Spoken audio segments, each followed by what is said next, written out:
ഓണം വീണ്ടും വന്നെത്തി. ഇത്തവണ നമുക്ക് AI വഴി സംസാരിച്ചാലോ? മലയാളത്തിൽ മാത്രം സംസാരിക്കുന്ന ഒരു മാവേലിനെയാണ് ഞങ്ങളിപ്പം ഈ AI വഴി ചെയ്തിരിക്കുന്നത്. ഇതിൽ നമുക്ക് ഏത് ലാംഗ്വേജിൽ വേണോ നമുക്ക് മാവേലിയോട് കമ്മ്യൂണിക്കേറ്റ് ചെയ്യാം. പക്ഷെ തിരിച്ച് മാവേലി റെസ്പോണ്ട് ചെയ്യുന്നത് മലയാളത്തിലാണ്. അപ്പോൾ മെയിനായിട്ട് നമുക്കൊരു ചാറ്റ് ഫീച്ചറാണ് ഇതിൽ ഇൻക്ലൂഡ് ചെയ്തിരിക്കുന്നത്. ഇതിൻ്റെ കൂടെ ഓണത്തിൻ്റെ കുറച്ച് ടിപ്സും അതുപോലെ തന്നെ മെൻ്റൽ ഹെൽത്ത് ടിപ്പും മാവേലി പറയുന്നുണ്ട്.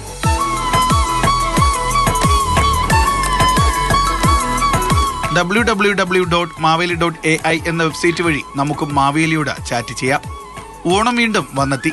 ഇത്തവണ നമുക്ക് AI വഴി സംസാരിച്ചാലോ എന്ന് ചോദിച്ച മാവേലി നമ്മളെ സ്വാഗതം ചെയ്യും. ഇംഗ്ലീഷിലും മംഗ്ലീഷിലും ചോദ്യങ്ങൾ ചോദിക്കാം. മാവേലി പക്ഷേ മലയാളത്തിൽ ഉത്തരം നൽകും. ഇപ്പം ഞങ്ങളിത് പബ്ലിക്കിന് വേണ്ടി ഓപ്പൺ ആക്കി കൊടുത്തിരിക്കുകയാണ്. നിങ്ങൾക്ക് എല്ലാവർക്കും ഈ ഒരു സൈറ്റ് കയറി യൂസ് ചെയ്യാൻ പറ്റും. എസ്പെഷ്യലി ഞങ്ങൾ പ്രവാസി മലയാളികളെയും ഫോക്കസ് ചെയ്യുന്നുണ്ട്. കാരണം അവർക്കാണ് ശരിക്കും പറഞ്ഞാൽ ഓണം മിസ് ചെയ്യുന്നത്. അപ്പോൾ അവരിലേക്ക് ഈ ഓണത്തിന് ഒരു ട്രീറ്റായിട്ട് ഞങ്ങൾ മാവേലിനെ ഒരുക്കിയൊക്കെയാണ് AI വഴി. 2 മാസം കൊണ്ട് 10 പേരടങ്ങുന്ന സംഘമാണ് ഇതിനായി പ്രവർത്തിച്ചത്.